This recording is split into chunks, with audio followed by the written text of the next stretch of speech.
안녕하세요. 황상민의 심리상담소 2018 시작하겠습니다.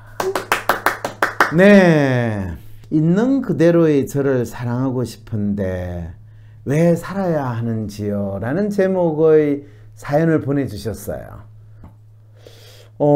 있는 그대로의 저를 사랑하고 싶은데 왜 살아야 되는지 이유를 잘 모르겠다. 죽고 싶다는 이야기죠. 죽으면 되잖아요. 근데 또 그럴 수는 없지 않나요? 이러니까 살아도 죽은 것처럼 살고 죽자니 살아야 되는 이유를 찾고 싶어. 자, 그러면 사연 가지고 나오셨죠? 네. 예, 어떤 사연인지 한번 읽어봐 주시겠습니까? 네. 저는 제가 살아온 환경과 너무나 맞지 않았습니다. 괴로운 마음으로 늘 자책하면서 살아왔습니다. 부끄럽지만 현재 저는 30대 중반의 남성입니다. 경력도 없이 사는 한량입니다. 제게 부모님은 거역할 수 없는 분이었습니다. 의사인 아버지는 매우 권위적이고 엄격하였고 수학 교사였던 어머니는 치밀하고 철두철미한 분이었습니다. 두 분 모두 이과 계통의 수재이자 최고의 학벌이었습니다. 어머니가 교육공무원인 만큼 자식 교육도 매우 체계적으로 관리를 하였습니다. 형님과 누님은 아버지와 어머니의 뜻을 따라서 아버지께서 졸업한 의대에 나란히 입학을 했습니다. 저 또한 성적으로는 형님과 누님에 못지않았고 막연히 의대에 가야겠다는 생각을 했습니다. 고교 시절 저는 교내 밴드에서 보컬과 베이스 연주를 했었고 당시 국내에 정식 수입되지 않던 일본 록밴드 음악에 심취하여 몰래 일본어 공부를 하기도 했습니다. 일본 소설과 영화를 공수하여 섭렵했고 필름 카메라와 디지털 카메라 등에도 관심을 가졌습니다. 인터넷 커뮤니티에서 사진 등을 공유하면서 함께 출사를 나가는 등의 취미 활동을 했습니다. 지금 생각해보면 그때가 가장 행복하고 낭만적인 시기였습니다. 그 당시 첫 여자친구를 사귀게 되었는데 저와 취향이 잘 통하는 낭만적이고 조숙한 사람이었습니다. 교환일기를 쓰면서 저는 그녀에게 당시 사람들은 잘 몰랐던 예술영화 감독의 영화를 알려주었습니다. 그녀는 자신이 좋아하는 가수인 이적과 김동률을 알려주었습니다. 지금은 많이 상업화되고 개발된 동네이지만 당시에는 아는 사람만 알았던 눈이 하얗게 쌓인 서울 북촌 인근 도서관에서 교복에 더블코트를 입고 손끝이 빨개진 그녀와 손을 잡고 걸었던 기억이 지금도 생생합니다. 그녀가 김동률의 음악에 관해 눈빛을 반짝이며 이야기하면 저는 내심 김동률을 질투하면서도 그의 노래를 듣고 연습을 해서 그녀에게 불러주었습니다. 그녀는 문학이나 영화를 전공하고 싶다고 했습니다. 저는 아버지, 형님, 누님을 따라서 의대에 꼭 가야 하나 의문이 들던 차에 그녀와 함께 하려면 문과로 가는 게 낫지 않을까 생각했습니다. 고등학교 3학년을 앞둔 어느 날 어머니께서 제게 그러시더군요. 우리 집안의 의사는 충분하니 너는 법대를 가라고 하셨습니다. 형님과 누님도 너까지 의사가 될 필요가 있느냐고 했고 저도 법대는 생각이 없었지만 이과를 벗어날 수 있는 걸로 다행이란 생각을 했습니다. 수학을 워낙 잘해왔던 터인지 대입시험에서 점수가 상당히 잘 나왔지만 저는 많이 망설였습니다. 담임선생님께 동국대, 중앙대, 한양대, 연영과 등의 원서를 넣어보겠다고 말씀드렸지만 그날 호되게 혼이 났습니다. 집으로 돌아와서 어머니께서는 너는 법대를 가서 사법고시를 보기로 약속을 한 게 아니냐면서 다그쳤습니다. 그날 숨죽여 우는 제게 형님이 들어와서 일단은 법학과에 원서를 내고 난 다음 대학에 다니면서 너 하고 싶은 걸 하라고 했고 저도 차라리 그게 편하겠다고 생각하였습니다. 대학 진학 후 저는 첫 여자친구를 매우 그리워했습니다. 결국 그녀에게 다른 애인이 생기면서 첫 연애가 끝났습니다. 자포자기하는 심정으로 부모님 뜻에 따라 사법고시를 준비해보기도 했지만 전혀 맞지 않았습니다. 오히려 교내에서 연극 동아리나 밴드 활동을 하는 게 더 즐겁고 행복했습니다. 그때 교내에서 두 번째 연애를 하게 되었습니다. 그녀는 연극 동아리에서 각본을 쓰는 사람이었고 저는 배우였습니다. 그녀가 쓴 글을 제가 읽으며 표현하는 것이 가슴이 떨렸습니다. 여러 연극들을 보기 위해 함께 대학로까지 갔던 기억, 무대를 어떻게 연출하면 좋을지 열띠게 논하던 기억 등은 절대로 잊지 못할 것입니다. 군대를 다녀온 다음 현실적인 생각이 들어서 24부터 사법고시를 했습니다. 제 동기들 중에는 이미 붙은 사람도 있었고 동기들 중 다수가 1차 합격을 하고 2차를 준비하는 시점에 민법 총칙책을 그제서야 꺼내드는 제 모습을 보면서 이게 뭐 하는 짓인가 자괴감이 들었습니다. 사실 열심히 하지 않았습니다. 그나마 고시 공부를 한다고 하면 집안에 간섭이 없으니 하는 척만 하며 시간을 벌려고 했던 것 같습니다. 여자친구는 작가를 희망하며 극본 습작을 하다가 다른 대학원으로 갔고 저는 신림동에서 고시 공부를 하는 척 했지만 그게 머릿속에 들어오지 않았습니다. 오히려 신림동에서 출발하는 501번 버스를 타고 종로로 나아가서 영화를 한 편 보고 여자친구를 보는 날을 손꼽아 기다렸습니다. 나이가 30에 가까워오니 부모님도 제게 실망하셨고 형님과 누님은 이미 한 사람의 의사로서 성취도 이루었는데 저만 못난 사람이 되는 것 같았습니다. 그러던 어느 날 아버지께서 술을 드시고 제게 호부 견자라 하시더군요. 제 존재를 아예 부정당한 것만 같았습니다. 내가 지금 누구 때문에 이렇게 살고 있는지 아느냐고 화를 내고 싶었지만 저는 감히 그런 화조차 내지 못했습니다. 더욱 괴로운 것은 어머니께서 제 여자친구를 헐뜯는 것이었습니다. 제 어머니께서 여자친구와 독대를 하여 헤어지라고 종용했다고 하더군요. 저는 여자친구를 눈물로 달랬고 그렇게 헤어짐과 만남을 반복했다가 결국 그녀와 헤어졌습니다. 그녀는 제 가족이 감당되지 않는다고 했고 그 가족을 내치지 못하고 우유부단하게 이러지도 저러지도 못하는 제가 질린다고 했습니다. 그 후 저는 반쯤 정신이 나가서 살았던 것 같습니다. 30이 넘어서 제 앞가림도 못하는 제가 한심하였습니다.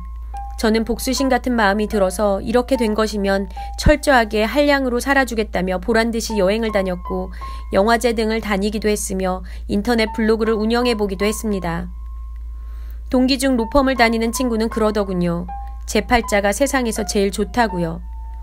그러나 그 당시 저는 상당히 우울했으며 미칠 것만 같은 심정이었습니다. 이후 여성을 만나더라도 이전과 같은 순수한 마음으로 대할 수가 없었습니다. 제 가족에 대해서 알면 눈빛이 달라지는 여성들을 멀리하게 되었습니다. 오히려 저는 그 전의 사랑을 잊지 못하고 있으며 새로운 사랑을 찾았다는 그녀의 소식을 들으며 내 사랑이 얼마나 깊었는지 처절하게 느끼고 있습니다.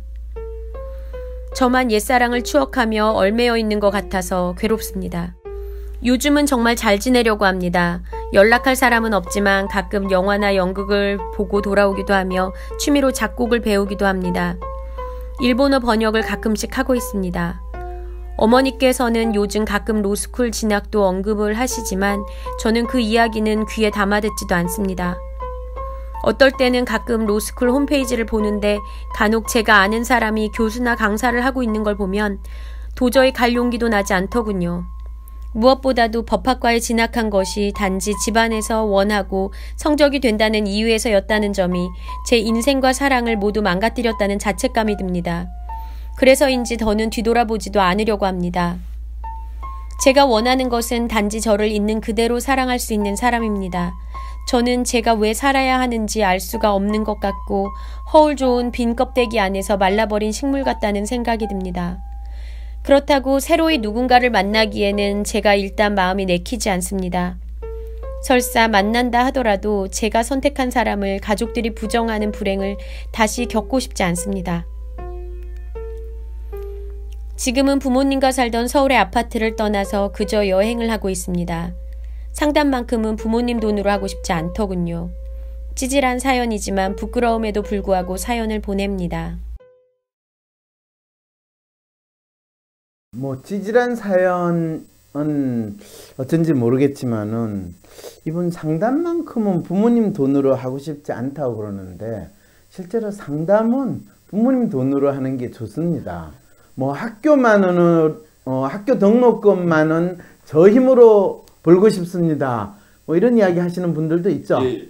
학교 다니는 게 그분한테는 상당히 본인이 성취감을 주는 일이기는 하겠지만은 그렇지 않으면 대부분 분들은 그냥 학교 다니는 등록금은 부모님 돈으로 하거든요.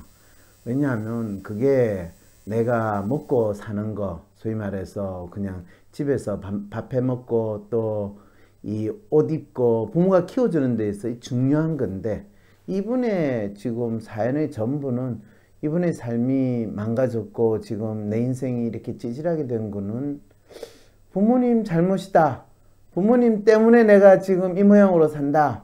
라는 마음이 아주 있는데 그거를 바로 돌려놓으려면 또 돌려놓는 상담을 하기를 원한다면 부모님 돈으로 받아야죠. 네, 그건 그렇고요. 지금 참 일르신데 힘드셨는데 뭐 이 사연 보내주신 분의 마음에 좀 빙의가 되십니까? 제가 30대 중반까지 딱 이렇게 살았던 것 같거든요. 아, 그래요? 네, 조금 다른 점이 있다면 이제 제가 외국에서 생활을 조금 했다라는 걸 제외하면은 그럼 이런 가슴 아픈 연애도 하셨단 말이에요? 네. 그렇군요. 상당히 어해입니다. 예. 그렇군요. 그러면 일단 이분이 첫 번째 제가 살아온 환경과 저는 너무나 맞지 않았다고 하는데 대체 이게 무슨 말인지 혹시 설명 좀 해주실 수 있나요? 이 부모님이 네. 그 아주 한 분은 의사, 한 분은 수학에서 아주 인재셨고 또 형님, 누님이 또 두 분 다 의사이시니까 당연히 나도 어떤 전문직 또는 최소한 의사 이상이 되어야 되지 않을까. 근데 자기는 그게 부담스러웠고 그런 느낌을 받은 것 같습니다. 아, 부담스러웠다. 글쎄요, 이분 사연이 뭐 특별하게 부담스럽다고 생각 안 했고 또 이분도 성적으로는 형님과 누님에 못지 않았고 또 본인이 막연히 의대에 가야겠다는 생각을 했다라고 하는데 부담은 뭐가 있어요? 그렇죠, 부담이 없어요. 근데 문제는 재밌는 게 이분이 사연을 시작할 때 괴로운 마음으로 늘 자책하면서 살아왔습니다. 이런 표현 있잖아요. 네. 이거는 이분이 로맨티스트다라는 것을 일단 알려주고 있죠. 현재 자기 상황이 뭐 자기하고 안 맞다든지 자기가 뭔가 제대로 잘 살고 있지 못하다라고 할 때 늘 자책하면서 살아왔습니다. 자책하는 마음이 드는 사람들은 되게 로맨티스트일 가능성이 상당히 높아요. 네. 아니나 다를까 이분이 로맨티스트의 컬처 만빵이고 그 다음에 뭐 그동안 살아온 게 힘드시니까 이분 30대 중반이니까 셀프가 조금 떨어진 이제 그런 프로파일을 딱 그대로 보이네요. 네. 뭐 부끄럽지만 현재 저는 30대 중반의 남성인데 그러는데 30대 중반이 왜 부끄러워요? 그렇습니다. 저도 그때 다시 새로 시작했거든요. 아, 새로 시작하셨어요? 예. 어떤 마음으로 새로 시작하셨어요? 뭔가 새로 이루어져야 하고 뭔가를 난 새로 이루어야 되겠다. 네. 그리고 언제든지 새로 시작하면 그게 늘 새로 바꿀 수 있다고 생각을 했었거든요. 오, 훌륭하시네요. 그럼 이 사연 주신 분은 그런 비슷한 생각을 하고 있는 것 같습니까? 지금은 그냥 지금이 끝이다라는 다른 사람 끝이다. 비교를 해서 지금 누구랑 상황이 비교를 하는데? 아마도 동료나 가족들하고 비교를 해서 그렇지 않겠는가? 뭔가 어떤 기준으로 보면 자기가 좀 못하다고 생각하시는 게 아닐까 그렇죠. 싶거든요. 뭐 사실 자기 동기나 뭐 자기가 아는 사람에 비하면 못하다는 생각이 들죠. 이분은 지금 특별한 직업을 가지고 있는 것도 아니고. 그런데 부모 돈 받아가지고 상담을 할 수 없다고 하면서도 여행도 다니는 거 그건 부모 돈 받아서 할까요? 아니면 본인이 뭐 알바해가지고 돈을 만들까요? 완전히 지금 부모님 돈으로 생활을 하시는 거죠. 그렇죠. 부모님 돈으로 지금 한량으로 지내는 게 너무 좋지 않는가라는 생각이 드는데 그러면서 한편으로는 스스로 자책하는 마음을 있는 그런 심리신 것 같아요.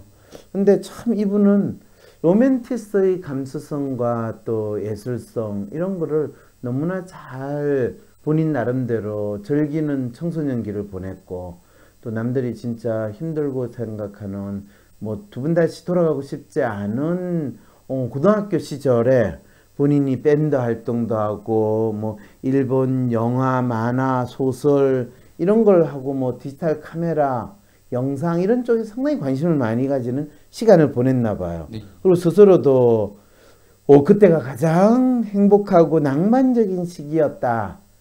이분의 로맨이 뭐 어떻게 보면 한없이 꽃 피우는 시점이지 않았을까. 네. 이분 그냥 대학을 안 가고 또는 대학을 가더라도 그 대학 생활에서 충분히 즐겁게 연극 활동을 하고 또 영화를 하고 그랬으면 최소한 이분은 뭐 무라카미 정도 수준의 소설가가 되든지 아니면 뭐 지금쯤 우리는 유명한 감독 정도로 혹시 봉준호 감독 정도 될 수 있지 않았을까 싶은데 이분 봉준호 감독이 진짜 영화 낼 시점에 이분은 여전히 지금 자기를 신세한탄하는 그 상황이 있군요. 고시 공부만 한 척 하면서. 그렇죠. 네. 그게 이제 고시 공부를 해야 된다. 그것도 본인이 하고 싶은 건 아니었는데 네. 본인이 그냥 부모님이 법대를 가라고 해서 법대를 갔고 법대를 가고 나서는 그냥 이 고시 공부를 해서 인생이 적어도 10년 이상 본인은 그냥 허송세월했다 이렇게 생각하는 마음으로 이 사연을 보내신 것 같죠. 네. 그럴 때 이분 진짜 문제가 뭘까요? 그래서 저도 그렇게 쭉 고시 공부하는 척 하면서 공부를 하다가 그래요? 첫 여자친구를 만났었거든요. 그래서 이분도 굉장히 그 첫 여자친구 낭만이 네. 그분과의 기억이 굉장히 네. 어떤 영향을 미치지 않았을까 생각을 해볼 수 있을지 않을까요? 근데 이 친구는 첫 여자친구는 고등학생 때 네. 사귀었어요. 네. 우리 그냥 일반적으로 생각할 때 고등학생 공부는 안 하고 여자친구를 사귀면 지가 이 참 잘 되기가 쉽지 않다 생각을 많이 하잖아요. 네. 근데 어쨌든 참 이 사연 주신 분은 너무 멋있는 분인가 봐요. 나도 진짜 고등학교 다닐 때 여자친구 사귀고 싶은데 고등학교는 그냥 대학교 때도 못 사귀고 그렇게 했는데 이 친구는 너무 멋있게 표현을 해요.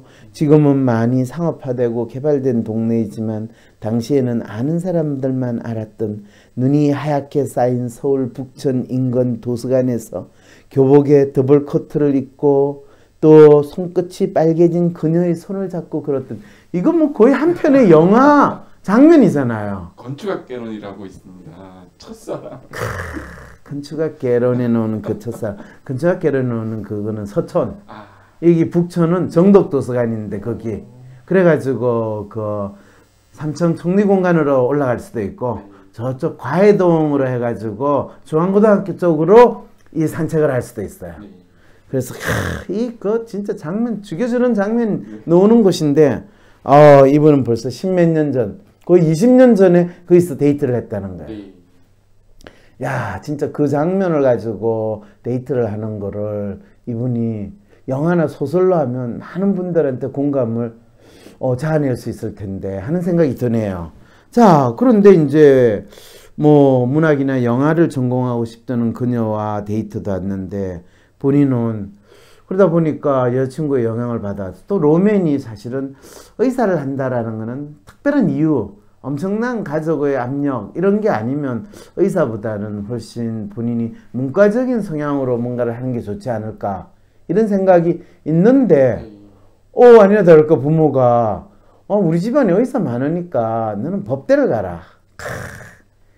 이 또 애가 공부를 잘하니까 이제 의사 뭐 시키는 아들 또 딸 해가지고 돈 잘 벌고 내 건강 챙길 수 있고 또 법대 가가지고 뭐 판검사를 하든 변호사를 하든 그래서 또 송사가 생기면 알아서 처리해 줄 수 있는 또 돈이 적게 드는 건 안 들 수 있는 그런 변호사 있고 판검사 있으면 또 권력을 행사해서 남들 못지않게 번듯하게 살 수 있는 이런 훌륭한 부모님 밑에 자녀가 된 거죠. 네.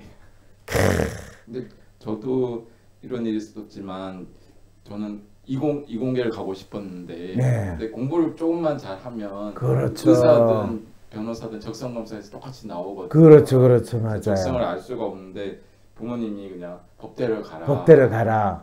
그래서 마지막에 원서 쓰는데 뭐 원하는 대로 가도 된다. 네. 이미 문과여서 어쩔 수 없는. 그래서 법대를 간 거예요. 그래서 이분 마음이 이해가 가고 공감돼. 싶지 않은데 아마 원서를 내시지 않았어요. 네, 그래도 뭐 그래 대학 가가지고 네 하고 싶은 거 해라. 그렇지만은 법대에 원서를 넣자. 근데 사실 그것도 맞는 말이긴 해요.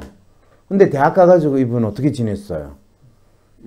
법에 원래 관심이 없었으니까 공부를 안 하신 것 같아요. 저도 학점이 아주 안 좋았습니다. 아, 법대 학점이 별로 안 좋다. 뭐 그런데 뭐 대학에서 학점이 좋냐 안 좋냐 그거 별로 그렇게 중요하진 않잖아요. 근데 보통은 학점이 좋아야 된다고 취직을 잘 하려면 그런 얘기를 들어서야 그렇죠. 고민을 많이 하셨을 것 같습니다. 아, 근데 이분은 뭐 이 학에서 이 연극 동아리 활동을 하는 또 이 그 여자친구하고 연애를 했다는 거. 그러니까 이분의 삶에 있어서 여자를 누구를 만나느냐에 따라 인생이 상당히 많이 결정이 되고 또 그 여자친구하고 연애를 할 때 사실은 자기의 감수성이 충분히 충족이 될 때 이분은 자기가 살아있음을 느끼고 즐거움을 느끼는 진짜 로맨티스트의 컬처 높은 아주 전형적인 이런 분들은 진짜 문학 소년에서 문학가가 되든가 예술가의 삶을 사는 게 맞거든요. 근데 부모는 그래 네가 좋아하는 뭐 글쓰기라든지 연극이라든지 영화 활동을 해라. 왜 이걸 못했을까요?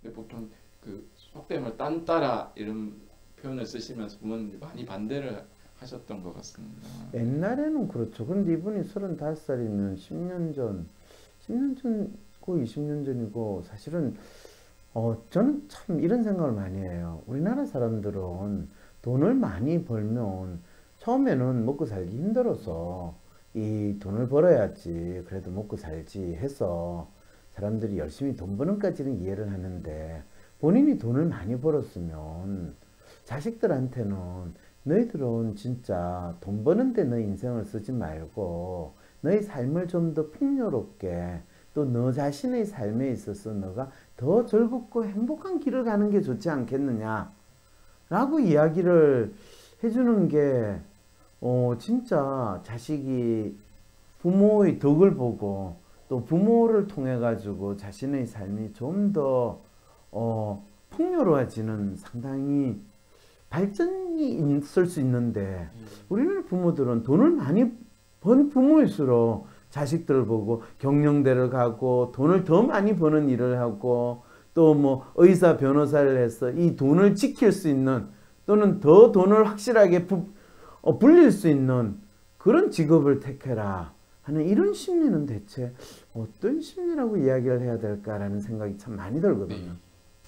저희 같이 공부하던 친구들 중에도 심지어 대법관 아들이라든지 네. 유명 정치인 친척 조카라든지 네. 이런 분들이 나이가 많아서도 이 로스쿨에 오시거든요. 계속 부모님 따라서 또 친척 누구 따라서 변호사, 판사, 의사가 되라 이런 그렇죠. 그럴 때 우리 사회에서 이제 변호사가 되든 판사가 되든 의사가 되든 법을 하든 이런 거는 어떻게 보면 다른 사람들한테 내가 권력을 행사하거나 나의 존재감을 확인받고 싶다라는 그런 천박한 사람들이 돈을 많이 벌고 남들에게 내가 얼마나 잘났는가를 인정받고 싶다라는 사람들이 진짜 죽을 똥 살 똥 모르고 이 쫓아가는 직업 영역이지 않을까라는 생각이 참 많이 들거든요. 근데 사실은 서양에서도 부모가 돈을 많이 벌면 자식들 같은 경우에는 사실 뭐 좀 더 너가 문화적인 활동, 예술적인 활동, 너의 삶에 있어서 너가 진짜 좋아하는 거를 해라라. 물론 그것도 자신은 인정하지 않아요. 왜냐하면 그 대부 같은 데 보면 뭐 아버지가 뭐 그 마피아 갱단 두목을 하는데 뭐 자식은 뭐 음악을 하겠다. 이러는데 처음에는 상당히 그거에 대해서 부모가 반대를 하죠. 그렇지만 결국에는 자식이 있는 부모 없다고 해서 뭐 아주 본인이 뭐 이 오케스트라를 지휘하거나 그런 아주 유명한 또 뛰어난 예술성을 보이는 이제 그런 사람들로 많이 나아가는데 우리는 그런 부분들에 대해서 좋은 모델이 된달까 그런 거는 조금 없는 것 같아요. 그런데 참 이분 같은 경우에 군대를 다녀와서 현실적인 생각이 들어서 24부터 사법고시를 했다고 그러는데 이분은 진짜 사법고시를 뭐 죽기 살기로 본인이 하면 금방 1, 2년 만에 됐을 텐데 사실은 뭐 지금 본인 친구들은 이미 다 준비를 해서 몇 년 동안 했는데 본인이 뒤늦게 공부를 하니까 이게 뭐냐. 그리고 실제로는 진짜 죽기 살기로 하는 그 절박함이 있기보다는 본인이 진짜 마음이 풀리는 것 같고 또 여자친구하고 뭔가 이야기를 나누면서 살아있음을 느끼는 그런 시간을 가지는데 훨씬 더 마음이 동하는 상황이거든요. 네.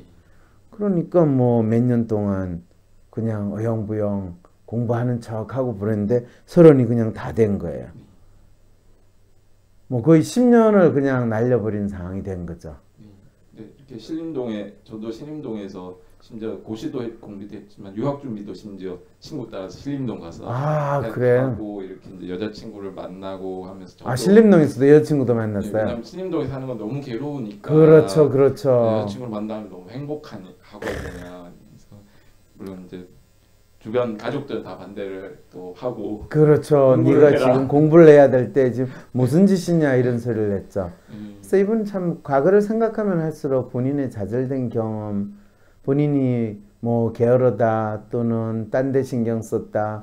그래서 부모님에게 뭔가 번듯한 성취감을 드리지 못했다. 근데 여전히 자신의 삶을 살고 있는지 부모의 삶을 사는지 그 구분이 안 되는 그런 심리 상태를 계속 뭐 30살이 될 때까지 보였고, 그래서 어느 날 순간에 아버지가 술 드시고 이 본인은 호부견자다. 호부견자가 무슨 말인지 아세요? 호랑이하고 개를 비교한 것 같은데요. 네. 호랑이하고 개를 빈지했는지 너 나를 아버지라고 부르는 개자식이다 라고 하는 건지 그건 잘 모르겠어요. 근데 어쨌든 개자식인 거는 확실한 것 같아. 예. 사실 아버지가 호랑이면 아들이 개다 이러면 그건 나하고 내하고 예, 부자지간은 아니다라는 선언이기도 한 거죠. 네. 참 그런 소리를 할 때 제가 지금 오늘 이렇게 된 게 다 당신들 때문이야 이렇게 화라도 냈으면 참 속이라도 편했을 텐데 그 소리에 그냥 제가 잘못했습니다. 제가 못난 탓입니다. 이럴 때 참 이 친구 얼마나 괴로웠겠어요. 죽고 싶었겠죠. 그죠? 그래서 더욱 괴로운 거는 어머니께서 제 여자친구를 헐뜯는 것다. 그렇죠. 똑똑하고 잘난 우리 아들이 니년을 만나가지고 지금 공부도 안 하고 이런 미친 짓을 하고 있고 시간만 낭비하고 있으니까 네가 원수다 이렇게 이제 부모들은 난리를 쳤겠죠. 그죠? 그 이야기를 들은 이 여자친구 입장에서는 아니 지 아들 뭐 저렇게 지내는 게 왜 내 때문이냐 이렇게 되겠죠. 그러면 뭐 어느 아가씨가 이 남자 옆에 있겠어요. 잘 됐으면 좋겠다 야 이러고 이제 떠나는 거죠. 이 과정에서 사실은 참 이 친구는 남들은 금수저라고 그러고 또 너처럼 살면 얼마나 좋겠냐 뭐 완전히 한량으로 너 나름대로 연극 영화 즐기면서 글 쓰고 그냥 지내는데 사실은 남들이 너무너무 부러워하는 그런 삶인데 너가 먹고 사는 거 걱정할 필요가 뭐가 있냐. 부모가 돈 많이 벌고 잘 살고 그러는데 어차피 부모 죽으면 네가 그 재산 받아도 평생 먹고 사는데 아무 지장 없을 텐데 그래요 안 그래요? 저희 부모님도 늘 셀러리맨이 평범한 셀러리맨이 되라 라고 본인한테 그랬어요? 아무 고생할 필요가 없는데 왜 공부를 하려고 하고 더 잘 되려고 하냐 라고 그랬어요? 그래서 저도 부모님 보고 아니 이 가기 싫은 법대를 보내놨으면 더 책임을 지셔야 되고 그렇죠. 이 여자친구하고 헤어질까지 했으면 더 책임을 지셔야 되지 않냐 따졌었거든요. 훌륭하시네요. 훌륭하시네. 근데 뭐 부모님은 그게 왜 내 책임이냐 또 이럴 테고 네, 참 진짜 안타깝네요. 그렇지만 어쨌든 여자친구는 떠나가고 본인은 옛사랑을 추억하고 또 거기에서 얽매여서 괴로워하는 거의 신파 지금 소설인지 영화인지 지금 본인이 거의 주연 뭐 극작가 연출 다 하고 있는 거죠. 저도 같이 탔던 전철 조사 2호선 조차 못하는 가슴이 정말 찢어질 것 같았거든요. 그렇군요. 네, 그렇군요. 이분 그런 마음이 아니셨을까. 어쨌든 간에 부모님은 요즘에는 이제 너 로스쿨 가는 거 어떡하냐 뭐 이러는데 진짜 이 로스쿨 30대 중반에 로스쿨 가가지고 뭐 졸업하고 변호사 해도 되잖아요. 네. 근데 이분은 왜 지금 그걸 생각이 없을까요? 더 하고 싶은 게 있으신데 여전히 계속 돈 벌려고 하니까 힘들어 하시는 건 아닐까. 이분은 뭘 하고 싶어 할까요? 지금 아무래도 주로 영화나 네. 연극을 하셨으니까 그런 예술 쪽으로 뭘 하고 싶으신 게 아닌가 싶은데요. 그렇죠. 그런데 저는 제가 왜 살아야 하는지 알 수가 없는 것 같고 허울 좀 빈 껍데기 안에서 말라버린 식물 같다는 생각이 듭니다. 근데 이럴 때 본인이 예술 쪽, 영화 쪽 또는 연극 쪽 일을 하고 싶은 생각도 분명 할까요, 안 할까요? 뭘 해야 될지는 모르지만 그냥 그렇죠. 시간을 보내는 것으로 생각 그렇죠. 활동하시는 수도 있겠네요. 그렇죠. 그냥 이미 자기 인생과 사랑이 모두 망가뜨렸다는 자책감만 있고 그 자책감을 씹으면서 그냥 여행을 다니는 거 외에 스스로 자기의 인생으로부터 도망치는 그 모습만을 지금 보이고 있는 거죠. 그리고 이런 분을 뭐 위로하거나 그러면 사실 이렇게 돌아다니면서 또 여자 사귀시는 분들도 있어요. 네. 예, 약간 사기꾼 같이 이러면서 심지어는 여자 덩치 먹는 분들도 있고요. 그리고 간혹 신문에 나오잖아요. 네. 예. 근데 이분은 그런 게 아니고 진짜 집안은 엄청 좋은데 본인은 자신의 삶을 어떻게 살아야 될지 몰라서 방황하는 진짜 어린 영혼인데 사기꾼들은 그래가지고 뭐 돈 빌려달라, 내가 곧 결혼한다, 뭐 다시 부모님한테 돌아가서 우리가 잘 산다는 걸 보여주면 바로 결혼 허락을 받고 뭐 압구정동에 아파트 한 채 부모님 줄 거다 뭐 이렇게 또 사기치는 인간들이 있거든요. 네. 자, 이 분은 뭐 지금 서울의 아파트를 떠나서 그저 여행을 하고 있는 와중에 이런 사연을 보내셨는데 이분 어떻게 하라고 그럴까요? 정말 그 여행만 보는 돈으로 하지 마시고 상담을 꼭 받으셨으면 좋겠다고 생각이 드는 게 네. 제가 만약 20대 때 늦어서 30대 때 이분 30대 중반이에요. 받았으면 네.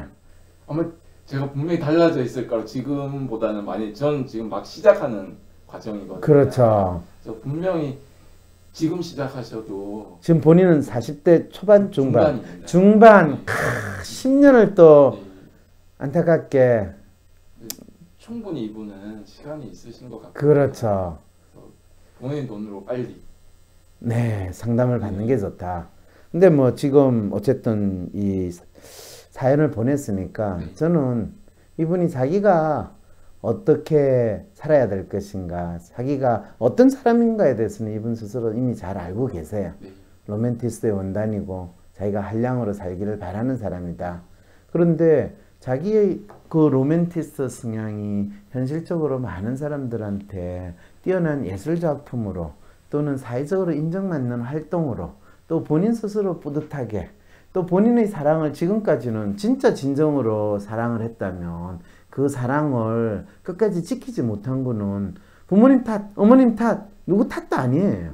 본인이 그거에 대해서 진짜 열정적으로 거기에 매달렸는가 하면 그 정도까지 본인이 거기에 진짜 에너지를 쏟은 것 같지는 않거든요. 그냥 그때그때 본인이 원하는 상황이 되지 않았을 때 그것을 자책하고 뭐 처음에 다른 사람 탓을 할 그 상황도 그 에너지도 어쩌면 없었기 때문에 자책하는 상황으로만 계속 있다 보니까 지금은 이러지도 저러지도 못하는 마음인데 참 프로파일 보니까 안타깝네요. 진짜 그 연명하는 듯이. 그래서 이분은 진짜 지금도 전혀 늦지 않았고 지금 1, 2년 정도 본인이 무엇을 하는가 자기가 어떤 사람인가에 대한 뚜렷한 인식만 하면 더 이상 과거의 추억 속에 매달려 가지고 괴로워하지 않고 자기 길을 훨씬 더 찾고 만들 수 있으세요. 네. 진짜 그거를 찾을 수 있기를 바랍니다. 네.